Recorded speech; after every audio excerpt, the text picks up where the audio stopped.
बुशरा बीबी के साबिक शोहर खावर मानिका पर पीटीआई वकील ने हमला कर दिया। गर्दन से दबोचा, थप्पड़ मारे, धक्के दिए, जमीन पर गिरा दिया। इससे कबल कमरा अदालत में भी पीटीआई के वकीलों ने उन्हें बोतलें मारी, तोड़फोड़ की। शोर की वजह से इद्दत में निकाह केस की समाअत करने वाले जज शाहरुख अर्जुमंद उठकर चले गए। रजिस्ट्रार हाईकोर्ट को खत लिखकर बताया कि खावर मानिका ने जज पर अदम एतमाद किया है। इद्दत में निकाह केस पर अपीलों का फैसला सुनाना दुरुस्त नहीं होगा। केस किसी और अदालत में लगाया जाए। पीटीआई ने बुशरा बीबी के इद्दत में निकाह के केस पर अपीलों का फैसला ना सुनाना इंसाफ का कत्ल करार दे दिया। बैरिस्टर गौहर ने कहा कि खावर मानिका ने जज पर दबाव डलवाकर फैसला मुलतवी कराया। उमर अयूब ने कहा कि आज हर सूरत इद्दत में निकाह केस पर फैसला आना चाहिए था। शिबली फराज बोले, खावर मानिका ने अखलाक से गिरी गुफ्तगू की। कमल शोजिब ने खावर मानिका पर फहशगोई का इल्जाम लगाया। उसने बड़ी गैर अखलाकी गुफ्तगू कोर्ट के अंदर की है, ऐसे अल्फाज अदा किए जो हम इस कैमरे के सामने बता नहीं सकते। 11 मरतबा उसने डेम का लफ्ज़ इस्तेमाल किया, 11 मरतबा उसने हिल का लफ्ज़ इस्तेमाल किया। जिस तरह से खावर मानिका ने बुरी ज़ुबान इस्तेमाल की, ये तो जो इन्होंने बात की है वो तो बहुत डिसेंट वर्ड्स हैं, लेकिन उन्होंने बड़ी फोश बातें की जिसको कि कोर्ट के डेकोरम और जज साहब को उसको रोक देना चाहिए था, क्योंकि जो गुफ्तगू वो कर रहे थे और जो वो खान साहब पे जिस तरह की वो बातें कर रहे थे वो इंतहाई अखलाक से गिरी हुई बातें थी। खावर मानिका ने आज औरतों की इज्जत उछाली, गाली गलौज की, लेकिन अदालत खामोश रही, जिसकी वजह से हम परेशान भी हुए, शर्मिंदा भी हुए और आज हमारे सर भी झुके हैं। और हमें ये लग रहा है कि पाकिस्तान के अदालती जो निज़ाम है उसमें अगर ख़वातीन जाएंगी किसी भी तमाशे के लिए तो उनको आगे से तोहमतें लगेंगी, उनको गालियाँ दी जाएंगी। रहनुमा नून लीग हनीफ अब्बासी ने कहा है कि बानी पीटीआई का बयान और तर्जुमानों की प्रेस कॉन्फ्रेंसें मुल्क दुश्मन एजेंडे का हिस्सा हैं। ये हमले से पहले एक बार फिर जहन साजी कर रहे हैं। उन्होंने कहा कि लीडर जेल में मजे से साइकिल चला रहा है, देसी मुर्गियां खा रहा है, तर्जुमान बाहर आकर मजलूमियत के ड्रामे करते हैं। 9 मई करेंगे तो मुकदमा तो बनेगा, खाना काबा के अक्स वाली घड़ी बेचेंगे तो मुकदमा तो बनेगा।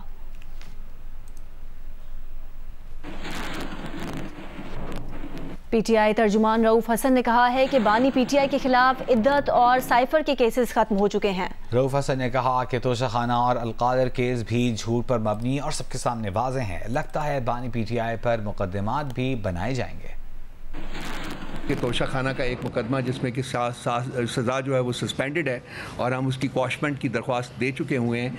तोशाखाना के ऊपर एक और मुकदमा जो कि आई थिंक चौथा मुकदमा होगा, कितना चौथा मुकदमा जो है वो बनाने की तैयारियां हैं। और एक लॉ है जिसके तहत कि एक सज़ा के एक किस्म की सज़ा के ऊपर सिर्फ एक मुकदमा बन सकता है। तो ये भी एक बड़ी ग्रोस किस्म की एबरेशन होगी जिसमें कि ये एक ही जुर्म के कॉन्टेक्स्ट में चौथा मुकदमा जो है वो बनाने जा रहे हैं। सो ऑब्जेक्टिव ये है कि जी उस मुकदमे को बना के उसमें सज़ा दिलवाई जाए पहले, और उसके बाद फिर अगर ये जो बाकी मुकदमात हैं जो कि क्रैश होने के करीब हैं बल्कि हो चुके हुए हैं, फिर उनको ठीक है जी क्रैश होने दिया जाए। सेनेटर बैरिस्टर अली जफर ने खावर मानिका पर हमले की मजम्मत की है। उन्होंने बार काउंसिलों से मुतालिबा किया कि खावर मानिका पर हमला करने वाले वकील का पता लगाया जाए कि वो कौन है और उसका लाइसेंस मनसूख किया जाए। बैरिस्टर अली जफर ने कहा कि खावर मानिका पर हमला करने वाले वकील का तहरीक इंसाफ से कोई ताल्लुक नहीं है। मुस्लिम लीग नून के कौमी असम्बली में चीफ विप डॉक्टर तारिक फजल चौधरी ने जियो न्यूज़ के प्रोग्राम कैपिटल टॉक में कहा कि वो बैरिस्टर अली जफर के मुतालबे की 100% हिमायत करते हैं। मानिका साहब ने आज जो भी कुछ कहा और बड़ा कुछ कहा जो मैं दोहरा नहीं सकता, गलत बातें की, उसके बावजूद जो उनके ऊपर हमला हुआ मैं उसको ज़ाती तौर पे कंडेम करता हूँ। मैं बड़ा परेशान हुआ जब मैंने देखा कि ये वकला ने किया है, तो मैंने फ़ौरन इसकी इन्वेस्टिगेशन करना शुरू कर दी। तो आपको मैं बताना चाहूँगा कि वो पीटीआई के वकील नहीं थे, वो पता नहीं कौन थे, लेकिन बार काउंसिल्स और पंजाब बार काउंसिल स्पेशली से मेरी रिक्वेस्ट होगी कि पता करें कि वो वकील कौन थे और उनका लाइसेंस कैंसिल करें। मैं इसकी 100% हिमायत करता हूँ और अली जफ़र साहब ने इस वाक़े के हवाले से जिस क्लैरिटी से बात की है मैं उसे भी अप्रिशिएट करता हूँ। मुजफ्फराबाद पुलिस ने शायर और सहाफ़ी अहमद फरहाद के ख़ानदान की उनसे मुलाकात करा दी है। तफसीलात हासिल करेंगे नुमाइंदा जियो न्यूज़ आरिफ उर्फी हमारे साथ मौजूद हैं। आरिफ, उनके अहल खाना ने शिकायत की थी कि अब तक मुलाकात नहीं कराई गई, अब क्या तफसील सामने आई है? उनके खानदान ने सेंट्रल प्रेस क्लब मुजफ्फराबाद में आके उनकी बेगम ने और उनके भाइयों ने यहाँ प्रेस कॉन्फ्रेंस की थी कि उनसे मुलाकात नहीं करवाई जा रही, और उनको दीरकोट थाने में पहले बुलाया गया, फिर उसके बाद मुजफ्फराबाद उनका मुकदमा शिफ्ट किया गया। तो अभी ये ताज़ा तरीन जो इत्तला है वो ये है कि उनको मुजफ्फराबाद से बाहर एक थाना है, कोहड़ी थाना, तो वहाँ उनकी मुलाकात करा दी गई उनके खानदान से। और मेरी उनके भाई से बात हुई है तो उसने कहा कि उनकी हालत जो है वो ठीक है, और अब वो आज़ाद कश्मीर की हदूद में जो उनके खिलाफ मुकदमात दर्ज किए गए हैं तो उनकी अब वो कानूनी जंग लड़ेंगे। बहुत शुक्रिया आरिफ रफी।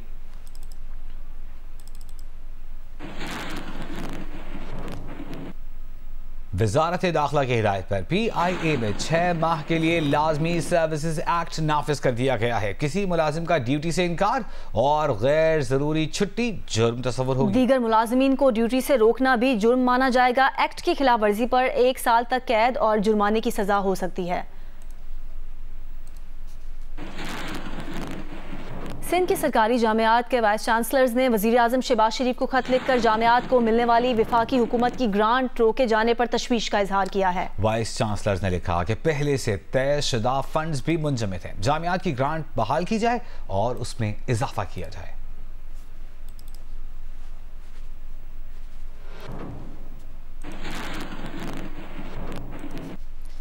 नेशनल पार्टी ने हतक इज्जत के कानून को स्याह कानून करार देकर मुस्तरद कर दिया है। मरकजी तर्जुमान ने एक बयान में कहा कि पंजाब हुकूमत ने ये कानून उजलत में मंजूर किया। कानून बनाने से कबल मीडिया तंजीमों को एतमाद में लेना जरूरी था। उनका कहना था कि नेशनल पार्टी इस कानून की फौरी वापसी का मुतालिबा करती है। सेनेट में तहरीक इंसाफ के पार्लिमानी लीडर बैरिस्टर अली जफर ने कहा है कि वजीर आजम शहबाज शरीफ का अदलिया में कुछ जजों को काली भेड़ें करार देने का मामला 100% तौहीन अदालत की तरफ जाएगा। प्रोग्राम कैपिटल टॉक में गुफ्तगू करते हुए रहनुमा नून लीग तारिक फजल चौधरी ने कहा कि ये मामला अब रुकना चाहिए। शहबाज शरीफ साहब ने अदलिया की कुछ जजों को काली भेड़ें करार दिया है, तो ये लफ्ज़ जो है ये हजम हो जाएगा या मामला जो है ये कंटेम्प्ट ऑफ कोर्ट की तरफ जाएगा? 100% कंटेम्प्ट ऑफ कोर्ट की तरफ जाएगा। हमारे कानून में जजमेंट्स के बारे में, फैसलों के बारे में तो बिल्कुल बात कर सकते हैं, लेकिन जज जो है जिसने जजमेंट लिखी है या फैसला किया है उसको तनकीद का निशाना इस तरह या उसके खिलाफ इस तरह तौहीन अमेज़ अल्फाज नहीं इस्तेमाल कर सकते। अदालतों के पास और कोई चारा नहीं, वो ना भी चाहते हुए उनको कंटेम्प्ट का नोटिस देना पड़ेगा, और अगर शहबाज शरीफ साहब माजरत नहीं करते तो फिर उनको सजा भी हो सकती है। आपने बिल्कुल ठीक फरमाया कि फैसलों पे बात हो सकती है, जज पे नहीं हो सकती। आपने तो जजेस की फैमिलीज तक को नहीं छोड़ा, उनकी तस्वीरें लगा लगा के उनकी तौहीन और हत्या की गई। कहाँ तक ये मामला चलेगा और कहाँ तक जाएगा? इसे रुकना चाहिए, रुकना चाहिए। इद्दत में निकाह केस में बानी PTI की अहलिया बुशरा बीबी के वकील उस्मान गिल ने खावर मानिका पर तशद्दुद के हवाले से कहा कि अदालतों में तशद्दुद नहीं होना चाहिए और इसकी हिमायत नहीं की जा सकती, लेकिन सियासी केसेस में कारकुनान को काबू करना सियासी क़यादत का काम होता है।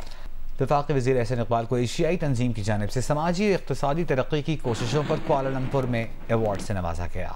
वफाकी वज़ीर एहसन इकबाल को एशियाई प्रोडक्टिविटी तंजीम ने पॉलिसी, स्ट्रेटेजिक सोच, मौसर क़यादत के ज़रिए तरक्की की कोशिशों में शानदार शराकत पर मलेशिया में अवार्ड दिया गया। एशियाई प्रोडक्टिविटी तंजीम का क़याम 60 की दहाई में रखा गया था, जिसमें पाकिस्तान समेत 21 ममालिक शामिल हैं। तंजीम ने इतराफ़ किया कि एहसन इकबाल ने बैनुल-अक़वामी नेटवर्क्स के ज़रिए पाकिस्तान में पैदावारी सलाहियत को बढ़ाने के लिए जदीद मनसूबों को नाफिज किया।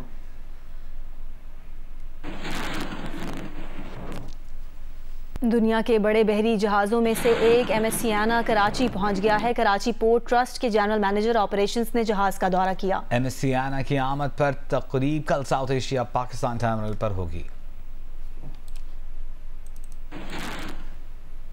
सऊदी वज़ीर ख़ारजा शहज़ादा फैसल बिन फरहान ने फ़लस्तीन को रियासत तस्लीम करने पर स्पेन, आयरलैंड, नॉर्वे और सिल्वेनिया का शुक्रिया अदा किया है। स्पेन की दारकूमत मैड्रिड में मीडिया से गुफ्तगू में सऊदी वज़ीर ख़ारजा का कहना था कि दुरुस्त वक्त पर दुरुस्त फैसला लेने और अंधेरे में उम्मीद की किरण बनने के लिए इन ममालिक का शुक्रिया अदा करते हैं। 2 रियासती हल, अमन और बकाए बाहमी के लिए उम्मीद की किरण देने का ये सही लम्हा है। स्पेन, आयरलैंड और नॉर्वे ने गुज़िश्ता रोज़ फ़लस्तीन को बाज़ाब्ता तौर पर रियासत तस्लीम किया। शिमाली कोरिया ने कचरे से भरे गुब्बारे जनूबी कोरिया में गिरा दिए। सड़कों पर कूड़ा देखकर शहरी परेशान हो गए। हुकाम ने शहरियों को कचरे से दूर रहने की हिदायत कर दी। शिमाली कोरिया के इकदाम को आलमी कवानीन की खिलाफ वर्जी करार दे दिया। शिमाली कोरिया का कहना है कि इकदाम जनूबी कोरिया की कार्रवाइयों के जवाब में किया गया। हुकूमती मशवरत के बाद किया जाएगा। ओके। चीनी की बरामद के लिए राह हमवार होने लगी है। ज़राए के मुताबिक शुगर एडवाइजरी बोर्ड में चीनी की बरामद पर इत्तफाक हो गया है। चीनी की बरामद का फैसला हुकूमती मुशावरत के बाद किया जाएगा। वफाकी वज़ीर सनअत व पैदावार की ज़ेर सदारत शुगर एडवाइजरी बोर्ड का इजलास हुआ। मुकामी ज़रूरियात पूरी होने की शर्त पर चीनी एक्सपोर्ट का फैसला होगा। बरामद की इजाज़त पर चीनी की कीमत में इजाफा न होने को यकीनी बनाना होगा।